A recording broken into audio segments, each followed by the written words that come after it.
What's going on, Fantasy Football Universe? It is SC Romero, the Devy mastermind of the Fantasy Football Universe, here with another Devy Diamond. Now, before we begin the video, if you like what you're seeing in these Devy Diamonds, don't forget to subscribe, hit that bell, let yourself know every time we go live. We're bringing content in daily to help you win your fantasy football leagues. Now, in today's Devy Diamond, I'm excited to talk about this dog at North Carolina. And ironically enough, I have a dog joining me on the show today. So we'll get into the North Carolina running back, Omarion Hampton, right after the intro.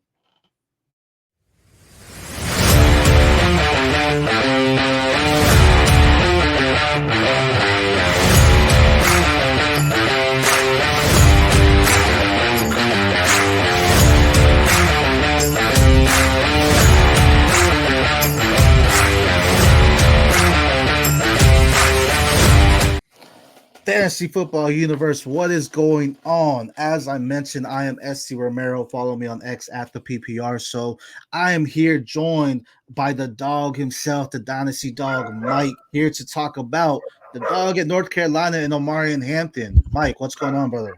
Not much. Hopefully, you can't hear my dog barking in the background. So there's a third dog in the house for this. Yeah, I'm super excited to talk about Omarion Hampton. It's super early, but this is one of my favorite backs so far. For sure, for sure. I can hear the dog too, but it's okay, man. We're talking about the dog, and he heard it, and he's like, "Hey, I want to get in on that Yeah, too." So somebody must be outside.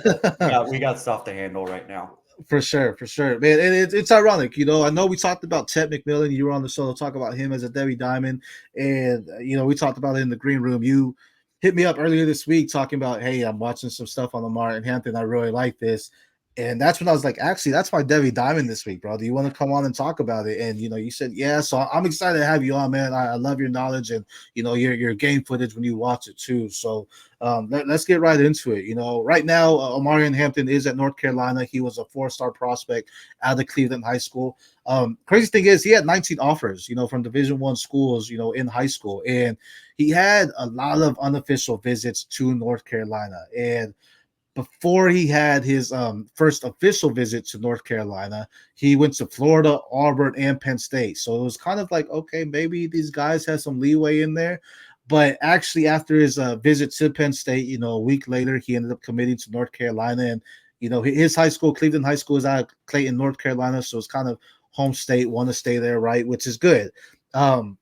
This kid, his freshman year, limited opportunities, saw 88 carries, averaged 4.6 yards per carry, and did pretty good. He had 6 rushing touchdowns. So it was like, all right, there's some hope. This guy can do some good things.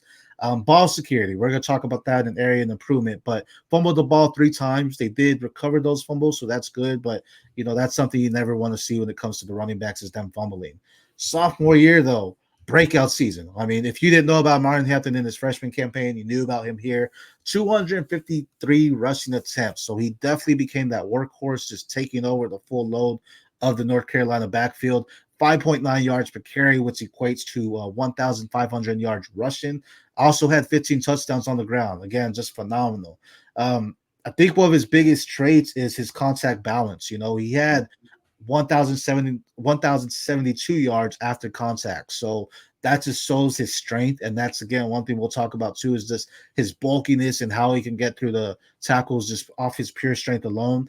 Unfortunately, again, he had 2 fumbles. This time there were 2 fumbles lost against Clemson. So hindsight, that might not be a big deal, right? 5 fumbles in 2 seasons, with over 300 rushing attempts. It's like, all right, that's a small fraction. But as we know in the NFL, you can be there, you fumble once, bro, you can get benched, just like that, especially if it cost them the game. So Especially on certain teams, too. right. I mean, we saw it many times in Belichick. It's like, bro, you fumble, you're out of here. Like, I don't want you on the team, right? So that's big. This season, he's on pace to run for 1,664 yards right now with what he's doing. Right now, 74.5% of his yards have come after contact, which is phenomenal. Currently increasing that. No fumbles, and already through 3 games, I believe, 20 missed tackles forced. So this kid, definitely something that goes straight through it. He hasn't been showing much in the passing game this year, but last year he had 32 targets, 29 receptions on 32 targets for 222 yards. This year he only has 8 targets, 6 receptions. Not doing as much, but I think they're just like, bro, we just want you to run. Like, let's go out there and ball out. Um, As the great Marshawn Lynch once said, I don't know if I'm allowed to curse on here, yeah, but go ahead, man. just run through a motherfucker face. This is pretty much Yeah, all they want him to do. yeah, and I mean he's a back that can do it. I mean, this kid, pure strength. Before we get into his full strengths, I mean, talk to me a little bit about just some things you like and what you watch on the tape. So the first thing, obviously, you mentioned it right off the bat, is the contact balance and just a physical, nasty runner. And that, believe it or not, is one of my favorite traits of a running back. So that could be a little bit of uh, a, a minus in my game and watching film. I tend to gravitate towards those guys. But believe it or not, one of the things that really stood out, and I don't know if it's talked about a lot, is his vision and patience. To me, is top notch, especially his vision. You mentioned those missed tackles forced. Something I notice he does well behind the line of scrimmage is bouncing back and hitting an open lane that he sees to the left or to the right or wherever he needs to go.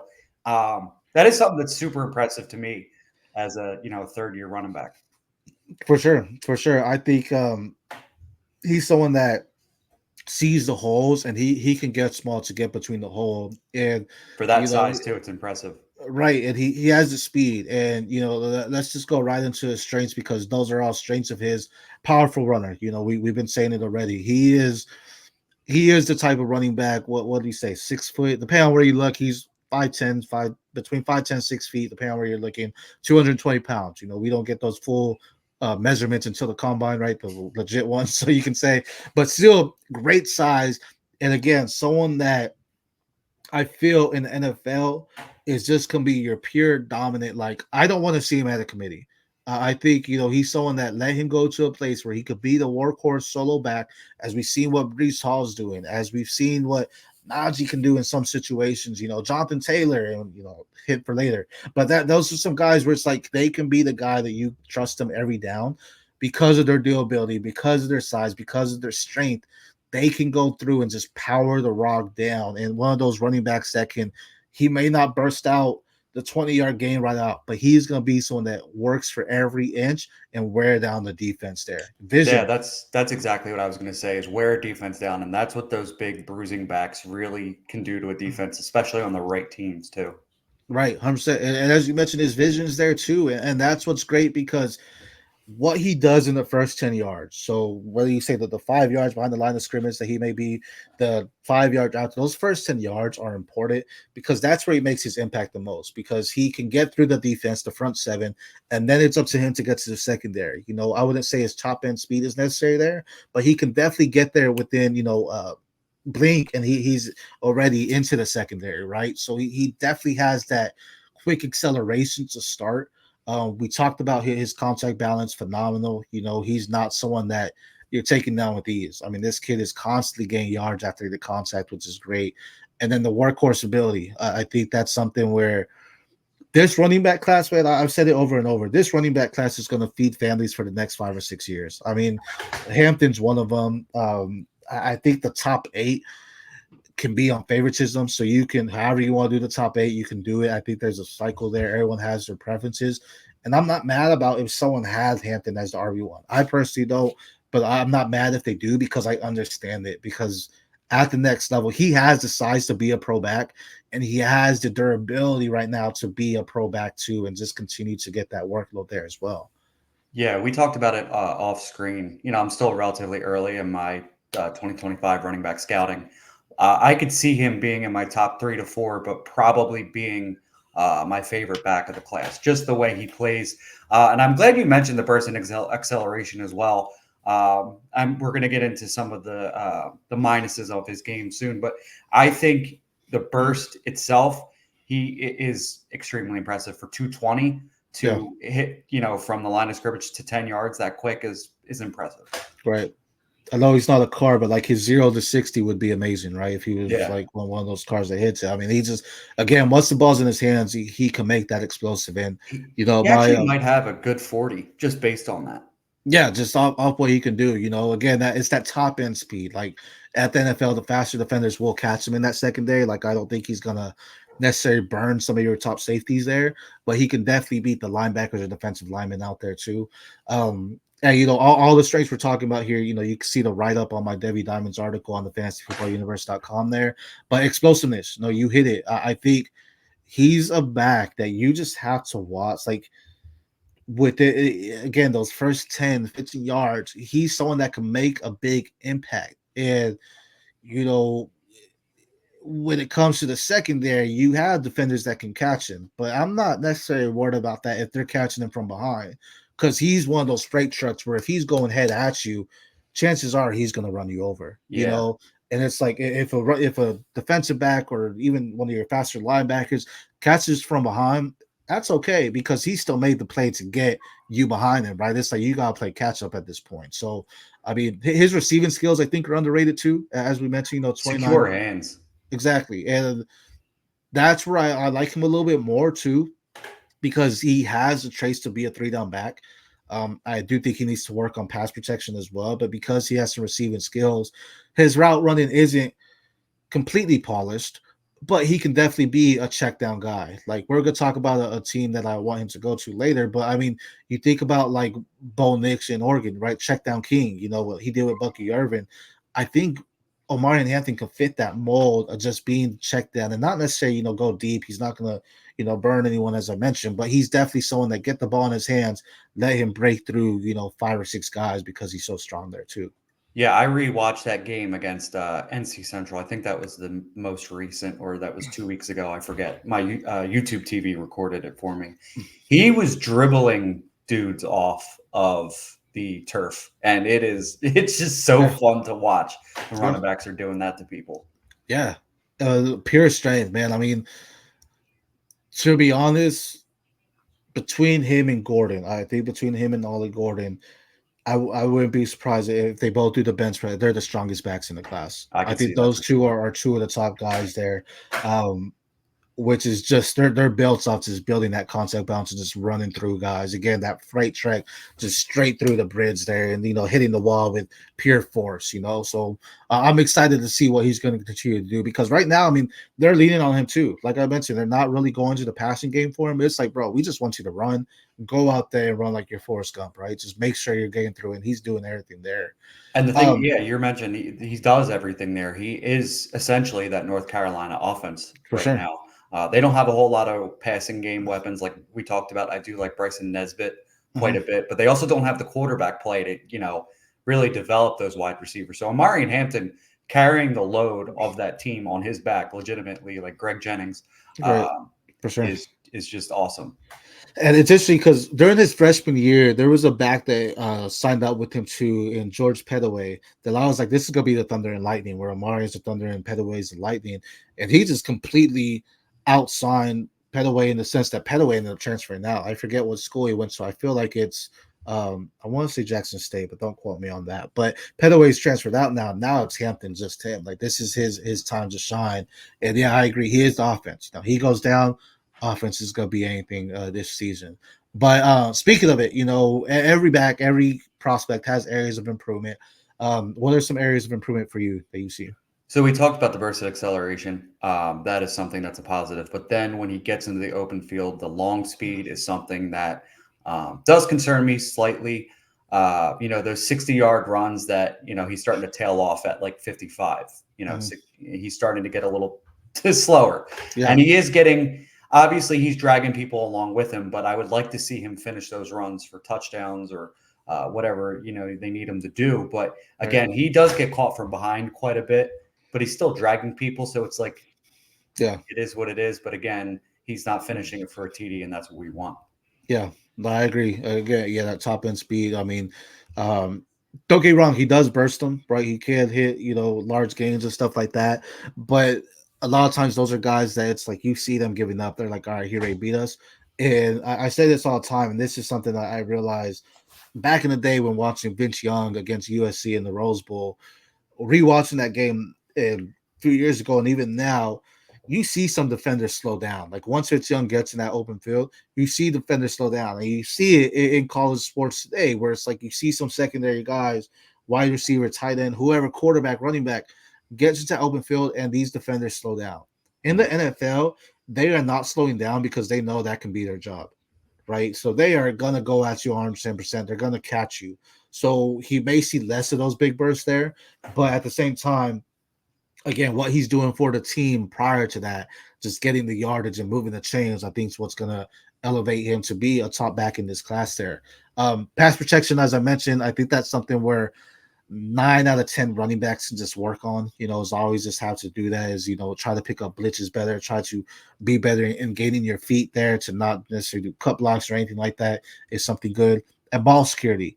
Hasn't fumbled this year, but 5 in 2 seasons, again, doesn't seem like a lot, but that's something where if he has 3 in an NFL season, he's getting benched. I mean, to depend on your coach, right? But chances are you're getting benched for at least the next game, bro. We got to figure out how to keep this on because it's not as easy to bounce back in the NFL that it could be at a college level, right? So having any kind of fumbling issues could be an issue for him. So having that control on the ball once it's in his hand is great. And in the green room, you opened up about this, his open field elusiveness, right? Like his agility, it's not really there. He's not as fluid or quick as you would see in Austin Gentry or Quinshon Junkins, things like that, where he's just that pure runner. But I think that He's gonna goes on hit his you. strength. Yeah. So exactly, like he's not someone. If you're coming at him, he's not gonna shake. He can, but chances are he's gonna be like, all right, bro, let's go head on. Let's see who's stronger here, and he's gonna power through. So that's something where I want to see a little bit more because I think that can just open up his game even further for some teams there too. Yeah, for sure. It's definitely something that he can improve on. Maybe the 220 Yeah, weight plays a little bit of a role in that. for But sure. again, if Audric Estime was one of my favorite backs of last year's class. I think you liked Estime as Yeah, well too. That's just not their game. They're big dudes. They know they're big dudes. Thing is you mentioned it with the long speed and the fumbling. The NFL is bigger, stronger, faster than all the players in college right now. right, So it's not going to be as easy to run through a dude's face like you can in college. So he's right. going to have to get a little bit more crisp in, his maneuverability in the open field. But For again, like sure. I mentioned, you see it behind the line of scrimmage. It's Yeah, just it's not what's the word? Transporting into the middle of the field for whatever reason. yeah, for sure. For sure. And I think that just goes on his burst, right? His initial 3 seconds once the ball's in his hand. He's like, all right, I gotta go. And then he like you said, the 40 time could be something where he excels because he just gets off quick. But then it's gonna be like, all right, that back end, you might slow down a little bit. So you'll see it there too. Well, it'll be interesting to see what his split is rather than his actual 40 time, right? How he does that And split that's there. usually a good tell-all too, the For splits. sure. For sure. I think that's an underrated thing and what people are starting to realize now too. Yeah, Um, as I get more into the background scouting and stuff like that, or I say scouting, but eh, I'm a nobody. But that I've noticed that these agility drills are more important than the bench presses and yeah, everything like that. But for when sure. you're not really paying attention to any of that stuff, you don't even think about it. Right, right. No, I mean I agree. I think those are some things, the strength could be something, but you don't see a lot of guys even do the bench press. But I mean that goes their bench press strength doesn't necessarily equate to their on field strength too. So as far as draft stock, he is eligible this year to go out. He's a junior, so he could wait another year. Right now I have him as J2 prospect. Before we go into where I think he can land, you had a good comp to him. What was your comp to him? So I need to preface this by saying before people start blowing me up a little bit, I see Jonathan Taylor type ceiling for him. We see it in the NFL now. We see it when Jonathan Taylor was at Wisconsin. He was a very strong runner, and he is a very strong runner.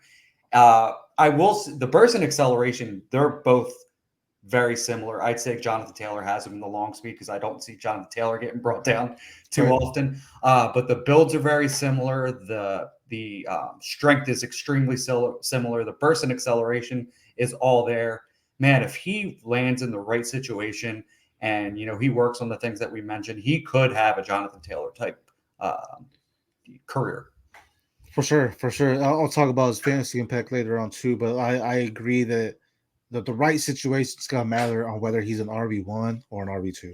You know what I mean? Like he's definitely got to be someone to get that workhorse back, which leads me into my ideal landing spot for him. It's the New York Giants. I mean, you think about their I offense don't as a want that. whole, but you look hear this. You think about their offense as a whole. we're seeing that their offense ran through Saquon Barkley, and you bring him back in like Omarion Hampton that has pass catching ability, not necessarily top. I mean, he's an underrated pass catcher. You think about a guy like him that can bring in top things for him and that has the ability to just power through and have the offense run through. My chair's falling here. Have the offense run through. It's something where I think he can be that full workhorse type of back. Like I would just love it for him to be there because I think at that point no one else is there. Tyrone Tracy, Eric Gray, Devin Singletary. I don't even know Singletary will be on the team next year. I think he only had a 1-year deal. Yeah. So, this is somewhere they're going to bring in and do some good things for him because of his ability. And I'm assuming, I say day 2, I'm assuming they're going quarterback next year, whether it be Beck, yours, or whoever's their favorite quarterback. They're going down in the first round. Day 2, he could be a round 2 pick. He may be a round 3. But Giants, I think, would need to hop on him. I mean, granted, there's other running backs there too, but with just his pure strength, this is 101 Giants football. At least what we've seen in the recent years of having that full-on workhorse back like Omarion Hampton go. And I just think he brings the positivity to move the chains, to help out and to alleviate pressure off any quarterback, especially if they rookie. Like I think Omarion Hampton could be a pro right now because of how he's built. Yeah, that would for sure leave an icebox where my heart used to be, to quote Omarion the singer, if he does go to the Giants. But my landing spot is, and this is going to be more of a wait and see kind of thing. If he ends up in Baltimore, I think that would be perfect. Derrick Henry right now is on a 2-year deal there. He fits that Derrick Henry mold. Big, strong, run through a dude's face. Yeah. That would be perfect, especially with the way they like to run the football in Baltimore. Right. Once that offensive line starts to come together again, where, they get healthy, they start drafting more. It could be, what we saw in Baltimore previous years, just multiple guys running the football, and then they're going to eventually have their top guy after Henry leaves. And I think Hampton could take that spot, pretty clearly. But another dark horse one, we were just talking, listening to you talk, would be a good spot for him. I know they just gave a deal to their running back that they have, but the New England Patriots to rejoin Drake May in New England would be very interesting.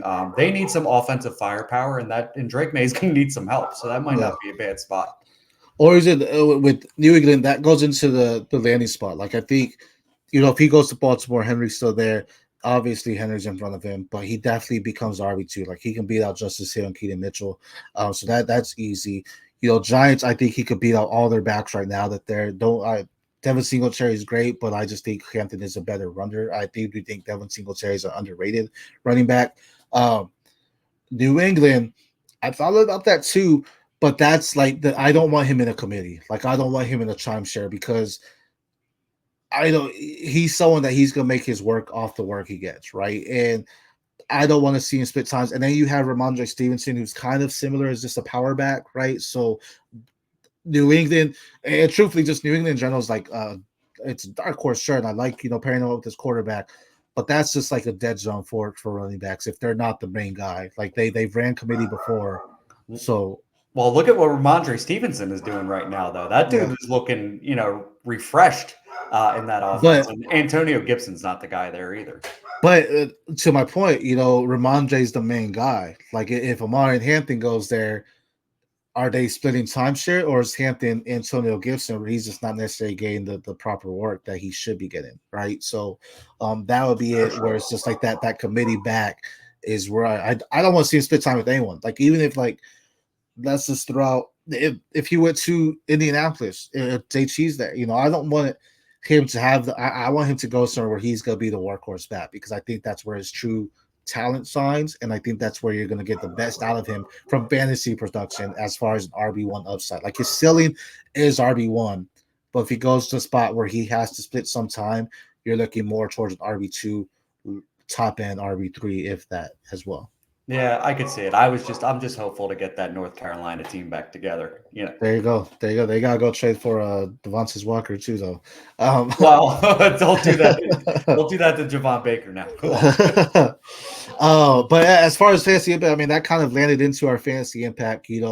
college standout. I mean, if you have him in your C2C league, CFF leagues, he's someone that is definitely bringing you points consistently. One of your top scorers. He single-handedly can win you some weeks just on his production alone. So I really love him in the college standpoint. Devy, he's probably going in round 2 at the latest, round 3 for you and Devy. And at the pro level, we just talked about, I think he has the upside to beat RB1. His lowest floor is probably the top end RB3, but he's probably swinging in more so in that RB2 role. Yeah, I could see the RB2 for sure as a fantasy impact. He would be a really nice piece to a dynasty team, and I can't wait for it to happen. Yeah, I'm glad in some leagues I do have him in C2C, so he's guaranteed on my spot. Well, yeah, you're probably looking pretty good right now on that roster too, because you're getting points from him, right? Yeah. So that's what you love about it. And right now I have him as my RB5. I have, but again, I think that the top 8. So you have in any way you want, you can do Genchi, Ollie Gordon, Devin Neal, Quinson Junkins, Omarion Hampton, Travion Henderson, Nick Singleton, and Katron Allen. All those guys, I feel, depending on how you feel, can rotate into the top 8 like this, and that's just the top 8. I'm not talking about your Raheem Sanders, your DJ Giddens, Jaden Alt, even Kyle Monogamy at Rutgers. This class is deep, and I'm not joking with anyone when I say it will feed families for years to come. Like, we're seeing the transition of the running backs that came out 5-6 years ago starting to a little bit phase out.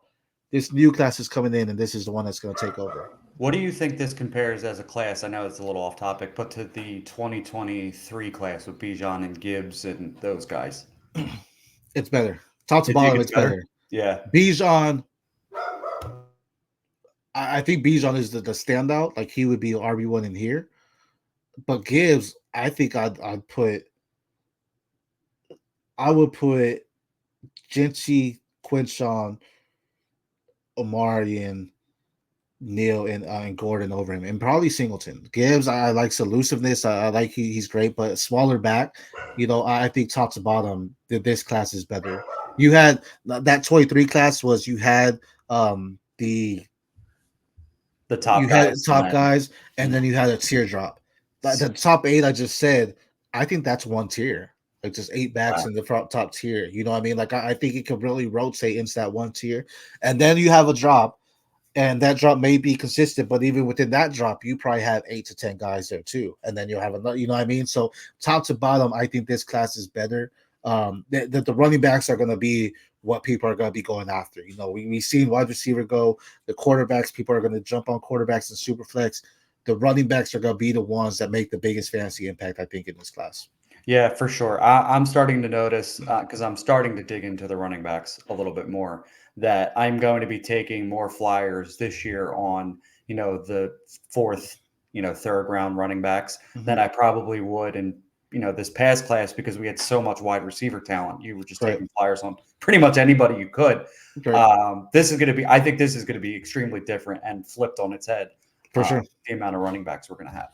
Yeah, and that's why last year when we were doing the drafts, just different drafts that I was in, whenever a running back was on the board, I loved Trey Benson, but in opportunities that I had to get a 25 draft class pick, I was trading out of that and being like, all right, man, I'm going to go get the running backs next year. Like, I'll be okay with that. Because I think a lot of these running backs that went in this past year, every single one, maybe Jonathan Brooks, you were still waiting to see what he could do, but every single one can get their job taken by a running back in this class. Yeah, I was actually just about to ask you that. Where would Jonathan Brooks fit in this class for you? Because to be honest, and this is going to sound hot take-ish, and maybe it's because of the bias I have with the big running backs, is I actually might prefer Omarion Hampton to Brooks and Quinshawn Judkins. I think he would be RB7. Brooks, wow. But see, here's the thing. It took Brooks time to get his work, and that's great to what Texas is doing with their work. It took Brooks time to see what he was behind Bijan, right? And so Roschon, it took him and Roschon. So it took him time to finally elevate to that. When I just said those 8 backs, we've seen them do the work already. Like, it's not this is their year and they're going off. Don't get me wrong, some of them are having some of their best seasons yet. but they had good seasons last year and the year before. So these running backs in this class have consistently done it since they've been in college, where Brooks was getting beaten out. So Yeah, that's I where it's agree like with you. I would say he would be right now. That's RB7. That's behind Jency, Neal, Singleton, Quinshawn, Omarion, and Ali. Not in that order, but those are my top 6. I'm so glad you're a Devin Neal guy as well, because maybe we'll talk about him eventually at some point. Yeah, But I'll let you know when I do the Devy Diamond for him because he's the most underrated back in the class, bro. I 100% agree. And I'm most early in, and I already could tell. I said that. I had to go back and look at my episodes in previous ones. I said that when he was a freshman, he is going to be the most underrated back in this class, and yet he is. He is. We won't talk. Another day. Yeah, sorry. Before Yeah. Devin Neal. No, I you're good. always have so many questions about running backs because it's No, it's the most fluid position in fantasy football. And sure. especially with Dynasty and Devy, you always need to be looking ahead. And the fact that we're saying both of us agreed that we would take Hampton, a guy we're talking about tonight, obviously, over a guy like Jonathan Brooks. So say, for instance, somebody were to come to you as a Jonathan Brooks owner and say, hey, I'll give you a random 2025 first. And you say, maybe I'll get Hampton in that shot. Would you take it? Yeah.